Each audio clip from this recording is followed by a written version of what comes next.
நிறைய திருநங்கைகள் என்கிட்ட வந்து பணம் வாங்கி நான் உனக்கு சர்ஜரி பண்ணி விடுறேன்னு சொல்லிட்டு என் காசை வாங்கி வாங்கி ஏமாத்தினாங்க. அப்பயும் ஒருத்தவங்க எனக்கு சர்ஜரி பண்ணி விட்டாங்க.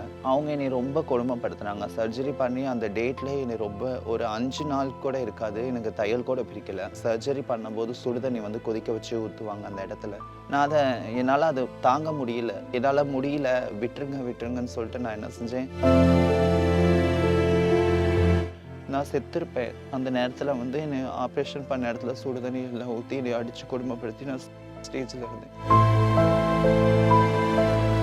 ஒரு பையனா பிறந்த பொண்ணா மாற முடியாமல் எவ்வளோ பேர் இன்னும் வரையிலுமே அப்படியே தான் கல்யாணம் பண்ணி அவங்க லைஃப்பை வந்து ரொம்ப வாழவும் முடியாமல் எதுக்காக வாழும் தெரியாமல் வாழ்ந்துட்டு இருக்காங்க.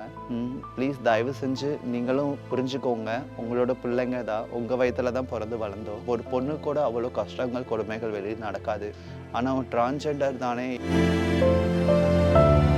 ஏன்னா மற்றவங்க பார்க்குற பார்வையிலே வந்து அது ஒரு கொல்ற மாதிரி ஒரு பார்வை, ஏதோ ஒரு புழுவை பார்க்குற மாதிரி பார்ப்பாங்க.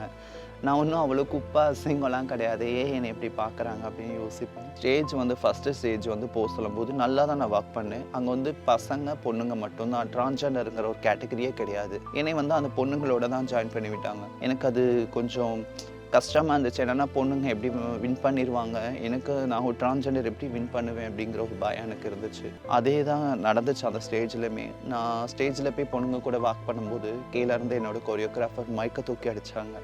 ரொம்ப அசிங்கப்பட்டு நான் அந்த இடத்த விட்டு வந்தேன். நம்மளை வர்ணிக்கிறாங்க, திருநங்கைகளை பார்த்து பொதுமக்கள் வர்ணிக்கிறாங்க. நீங்கள் என்ன காஸ்டியூம் எங்கே வாங்குறீங்க, எங்கள் ஹேர்ஸ் வந்து இவ்வளோ நல்லா இருக்குது. ஒரு பையனாக பிறந்து ஒரு திருநங்கையாக மாறி இன்றைக்கி நான் வந்து மாடலிங்குள்ளே போகிறனால தான் என்னோடய வாழ்க்கை வந்து மாறி இருக்கு. எனக்கு ஹிந்தி தெரியாது, எதுவுமே தெரியாது. ஆனால் அங்கே போனேன், அங்கே போய் பார்ட்டிசிபேட் பண்ணேன்.